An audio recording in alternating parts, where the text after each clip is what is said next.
Okay, and I am here with the very first layout using the stuff. I am combining this with off the board, and I have found a gorgeous layout that is, I don't know if it was pinned or created by Tawana Viola. Now, like I said, I do not know if this was pinned by her and she found it somewhere else, or if it is her actual creation. Now, because of this giant flower that is on the left side of the photo, I decided to use one of these giant clocks because that is what I have in my stash instead of looking for the flower. I'm also going to roll my dice to see what else I need to add to the layout. So now I rolled a 3 and a 5.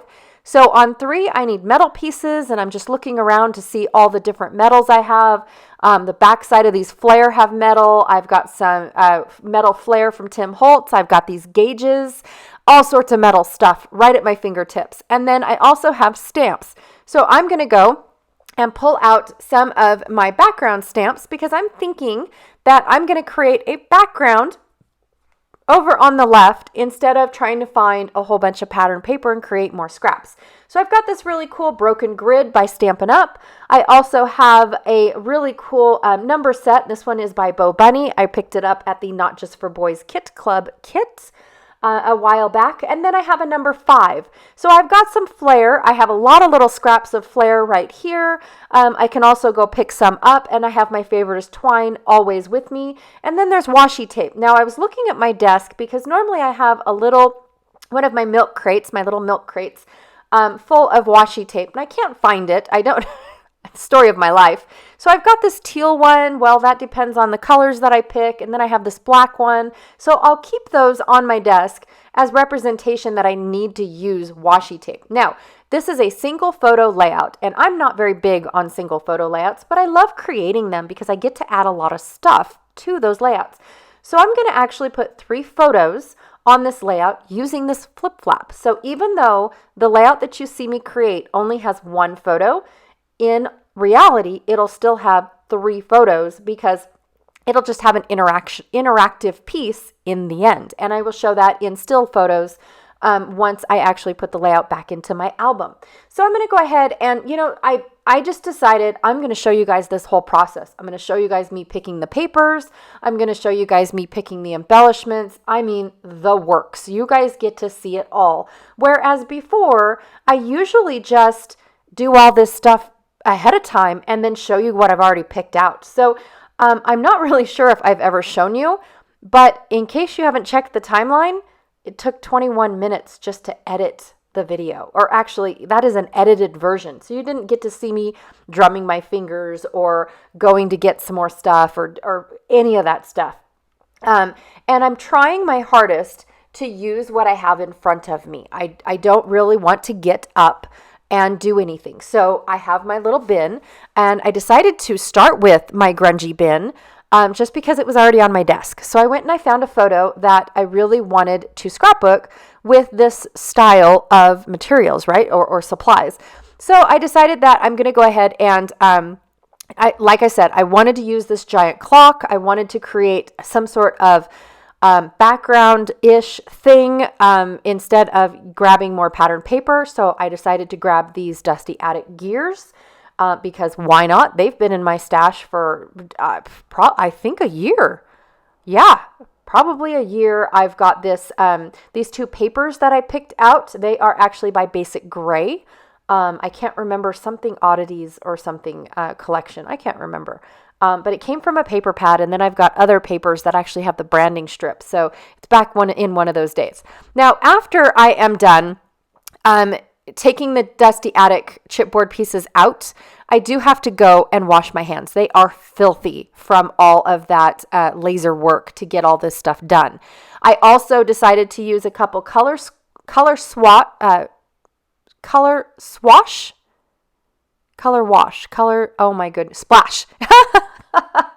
Color splash. So I'm using the white one, and then I've got the penny color one and the bronze color one, and I painted them all in the white, which I thought was kind of cool because as it soaks in, it's going to turn a little bit of gray, it's going to stay a little bit of white, it's going to give me that distress I'm looking for. And then I'm splattering with, this one is Penny in Your Pocket. And it's called You're Like a Pirate. So I love that one. The white is called Whites of Their Eyes or Whites of Your Eyes. I cannot remember. I apologize. And then this bronze one is actually new to me. And I did have a close-up of what they actually were. And I apologize that I totally spaced reading that because I wanted to tell you guys about how dirty Dusty Attic chipboard really is. Like it's no joke. It is filthy. And I kind of showed you guys how black my fingers were because again, that is stuff that I chop out. I also didn't show you guys all of the painting that I did on every single one. I just took a brush, dabbed on the white. I dipped my brush in the bottle. Instead of making a separate palette or anything like that, I just dipped the brush in the bottle and used it as a paint because this is an acrylic spray paint, which means it's watered down acrylic paint. So I was painting with it. So it made sense to me. And then, of course, I'm notorious for forgetting that I zoomed in close so you guys could see all that mixed media work. But all I'm doing is inking the edges of my paper. It started off with the fact that because these came out of a paper pad, they were perforated on the top. And I thought that the perforation would kind of disappear if I added some of the brown ink going on. And then I did go and reach into my stash for a Stampin' Up! Doily. Now this was back in their fall collection, one of the little mini catalogs that they put out. And it came in blue and orangey, like a fall orange. And then this gray, so it's a bluey gray, which I thought was okay. I still think it's a little too small, but I'm going to play with it. I'm going to see if it works. I'm going really slow, in all honesty, putting this layout together because I just felt like I had no clue what I was doing, like none. And then I pulled out some branding strips. These branding strips are from 2012. Go me. So I pulled those out to actually make my border strip a little bit wider, and it was the same exact color. It matched beautifully, even though the collection had nothing to do with what I'm not really even documenting. I'm just playing, you guys. I'm trying to get my mojo back. I'm trying to figure out what I'm doing what am I doing in my YouTube crafty career going on here. So I'm going to use that stamp. I'm not even going to bother with a block at first, but then when I realized that I kind of want all of these numbers, I went and fished out a block. So, but yeah, I'm just going to stamp a background because again, I'm making my own pattern paper, and I don't want to go and get another piece of paper or try to find one that's going to match what I've got going on here. So I'm going to end up using the gears, and the gears are going to become my pattern paper. And at first I just was like, I really like this idea, but how do I do this? Like, I don't understand what I'm trying to accomplish. So I'm going to glue just one strip of adhesive. I'm going to glue my centerpiece down, but my branding strips I'm not going to worry about because they can be glued on later. I thought about pulling out foam, and then of course that was just too much effort. So no, I'm going to ignore that. I did bring in this little scrap here from the Tim Holtz 6x8 or 6x9. I don't even remember what they're called. They're called backdrop papers is what they are called. So here is the rest of them that I have left. And now I'm just looking for some photo mats for all three of my photos. And they are 10 inches wide, by the way, because I cut one down at 6 and it gave me a perfect 4x6. So they're 6x10s. So they work out beautifully for 2 photos, which I didn't realize that until after I'd already cut two of them up. So, but I've got all of these, I found a couple scraps in there that I think might work. I really like this blue floral, which is weird. It just had the right blue. So I'm going to bring that in as my first photo mat. And then that blue grid that's kind of grungy as my second photo mat, just for the bottom photo. And then when I go to put my flip-flops together, like I said, I discovered that I was able to get 2 photo mats out of one sheet. So that one will be my front and my back. The floral one and the grid one will be the front and my back of the flip-flop photos, okay? I also decided I wanted to add some leaves because my inspiration layout had that big giant floral and then a bunch of leaves going up and down the left side of that photo. So I thought, oh, that'd be perfect, right? I'm going to do that. And I've got these brown leaves that I have, not very many left. So let's use those up. But I needed something else, and the blue leaves were just not happening for me. So I went into my outdoor stash and pulled out some of these green leaves that I have. I love the mini foliage, you guys, a lot better than the regular acetate green leaves. I know there's a difference because the other ones are just so ginormous. These mini ones are perfect. I hope they don't ever go away or ever get sold out because I need like 25 of those. I can use them in everything. All right, so now that I finally have a plan, or I'm liking what's going on, I'm committing. So I'm going to go ahead and glue my gears down. Like I said, they are representing a piece of paper. They are not for the decoration. They are my paper. So if I keep that in mind, then I don't really have to worry about covering them up either. But I didn't want to, put too much effort down there and cover all these up and then they not be seen. So I thought that I strategically placed them to where they'll still be seen. Okay, but I am going to commit and glue them all down because, once you glue a piece of paper down, you really can't tuck and weave and all that other good jazz, right? So I'm going to do this and just play around with my gears. And I am putting them to where you can still see the background. I still want to see my grid that I stamped. I still want to see my numbers because this has to do with signals. This has to do with numbers. And you have to know as a miner, when you go down underground, it is very dark. It is very, well, not nowadays, but back in the day. If you go down underground, it's dark. You have candlelight, literally, lighting your way. There wasn't a whole lot of power down there. There was hydraulics, but not power. And so you had to know the signals. And that's huge. You've got to know what one honk or what one ding of the bell means, what 2, what 3, what 8, all of that stuff. And so I thought that the number stamp was perfect for the background, even though by the time I'm done, you can't see any of it. It's okay. It's a piece of paper, right? It's okay. But then, of course, the clock as well has numbers on it to represent, of course, some of it was it's time to go. So one of the dings was it's the end of the workday. So you had that as well. It was perfect. So what I'm looking for now is a piece of paper that won't take away from the numbers in the gear that are already in my chipboard piece, but also it covers up the back because once I realized I add all these acetate leaves, it's going to look like poo. And I didn't want those to take away from the numbers, the acetate leaves and stuff to take away from the numbers as well. So I want a solid back on my clock. So I'm going back to my 6x8 and trying to find the perfect paper because I don't want it to be so busy that you can't tell that that's a clock with gears inside. It needs to be muted enough.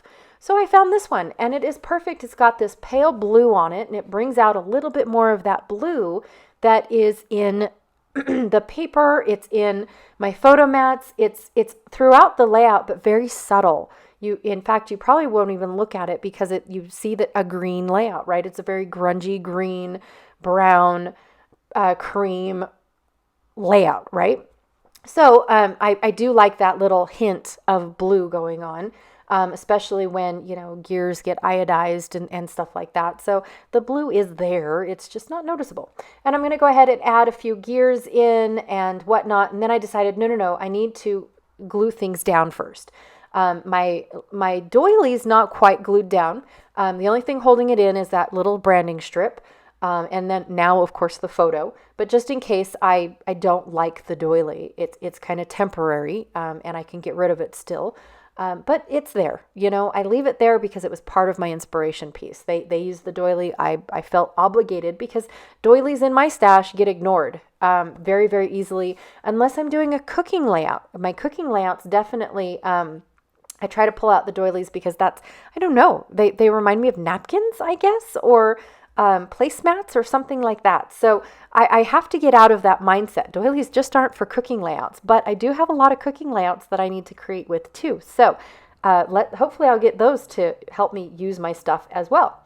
All right, so I'm going to go ahead and just keep tucking and weaving. I want to interweave those brown leaves with my green leaves in such a fashion that I can actually tell, you know, like I don't know, I just want them to mix well, mesh well together and make it look like, they're green and they're brown, but they are pleasingly well, okay? So by this point, I've actually forgotten about my dice. I haven't brought any metal in yet. I did bring the stamps in, so kudos to me. I totally spaced washi tape completely because that's what I do. I don't do washi, right? And then of course there is the fibers. I haven't figured out how to bring those in yet either. So what I did off camera, because it basically didn't move, is I glued everything down. That's so boring. After you watch me place it together, you don't want to watch me glue it back down. That's just boring. But I did bring in where I glued that one gear over the top. I covered the number 7 and the number 8. It's fine. You can still tell it's a clock. But I really wanted that gear to be up on top. And now I'm looking for my metal pieces. What metal pieces do I want to use? Because I didn't plan to use the Tim Holtz flare, so that went out the window, and I can't use those. But hey, look, I've got these super uber old paper clips. Do you guys remember these back in the day? I mean 90s back in the day. Wow, maybe early 2000s. Okay, I'm pushing it, right? But I've got all of these cool coppery paper clips. I'm going to try to use them all. I don't care if it looks a little hot messy. I'm going to try to use them all. So I'm scattering them around like enamel dots and things like that and getting them to go and do their thing and whatnot. So I now am thinking, how in the world am I going to attach these? Like, okay, that was fun. What's next? So what I'm looking for is brads. I used to attach them with a brad, either in the center or on one of the loops, and that's how I attached it. Well, then I remembered I needed to bring in some twine, and the twine that I showed you earlier, the colors just didn't mesh. I did not end up using any aqua-y minty teal on this layout-ish. So, of course, I reached for my favoriteest twine in the whole wide world. That's probably a staple that I'm just going to end up using, you guys. It's my cop-out. In all honesty, it goes with everything. You just can't go wrong. It goes with the outdoors. It goes with the grunge. It goes with all of it. It really does. So I'm going to hook my twine into each one of these paper clips. And now all I have to do is glue my twine down because my twine sticks really well with my Nuvo Deluxe adhesive. So I'm going to glue all that down and then the paper clips are secured. Ta-da! Okay, that was awesome. Now, of course, I wanted to try to add 2 pieces of twine in, and the colors that I picked out, they weren't happening. They were too bright for what I've got going on. It just was not going to work. So I thought, okay, how can I add a second piece of twine to this layout? I just don't know. And then I remembered I had my second cluster. There's my second piece of twine. I can add that later. Okay, but first, I'm jumping the gun. I'm going to go ahead and get all of this stuff glued down real quick. And I have to tell you, it takes a little bit longer for the glue to secure the thread to the acetate pieces. So that's what I was trying to do, is secure it down. The thread sticks really, really well to the paper. But when it comes to the acetate pieces, it's kind of one of those things that, it doesn't quite dry as fast or soak in as fast. So yeah. And then I had 2 left over. So I'm going to actually tuck them both onto the right side bottom part of my photo. And then I totally forget about the one that is in the upper left portion of my photo, tucked underneath a leaf. So I'm going to address that later, but at this moment, it's completely forgotten about. Yep, I'm just so excited that I got to place a second piece of twine, and I forgot about this little cluster. But I'm also thinking about how in the world am I going to trim this down to where it doesn't, to where it looks like it's falling off the page, like it's coming down into the page. I'm still trying to figure that out too. So here's my second little piece. This is the last one, and I'm like determined to use all these up on one layout. Yay! Okay, so while I am, trying to figure out how to cut that top portion off, I'm going to bring in some washi. Now, this is really old Tim Holtz washi. Came in a 2-pack, and I thought, oh, that's about as much washi as I can handle, you guys. That's it. So what I did to finish off my leaves is I trimmed off the bottom portion of the leaf, and I'm going to leave it hanging like a tab outside of my album. Now, I still have not found the fact that that clip is not put down, but all the rest of them are. And after I share this portion with you guys, I show it to Janet, and Janet's like, oh, that looks really cool. And I put it down, and I'm like, it almost looks like the clock exploded. Like that was not my intention, but that's kind of what it looks like. I just wanted something different. All right, you guys. And then I ended up securing that little paper clip to the photo. It did move it just a little bit, but yeah, I'm super happy. At first, I really thought that this layout was kind of blah. I wasn't feeling it. In all honesty, that was my total thought process. I was not feeling this layout at all. I just felt like it was muted. There was just nothing to it. But I'm happy with the fact I got to play. Look at all the stuff I got to use up. Uber old stuff, super old stuff, you guys, and some new stuff. And it makes me happy to be able to use that. Okay, so here are some stills of the flip flap. Now this is before I put it in the page protector, and then this is after I put it in the page protector. It goes on the outside of your page protector, so that way you guys can actually still interact with it. You don't have to pull the layout out to play with it. All right, you guys, don't forget to use your stuff, as well as go check out Janet Fritz to see how she is using her stuff. Also, too, I have a link down below for Off the Board, because I decided to play along, but I just don't know if I'm going to play along all month long. I just knew for this very first layout, I needed a little bit of a boost to get me going. And to be honest, I went to my Pinterest board, found a layout that I really liked. It looked too complicated for me. I just did not feel like doing a whole lot of cutting and all that stuff. And so when you click on a layout and then you scroll up, or click on a pin and you scroll up, then you see other similarities or other pins by that same person. Or I don't know how Pinterest organizes it. I'm not sure.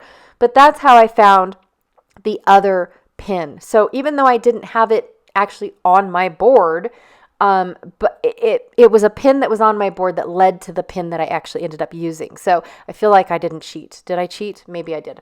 All right, you guys, again, thank you so very much for hanging out with me today. I look forward to seeing more of you guys or doing more videos for you guys in July, and hopefully I can get my mojo back and, start creating a lot more like I used to. All right, you guys, thank you so much, and I'll check y'all later.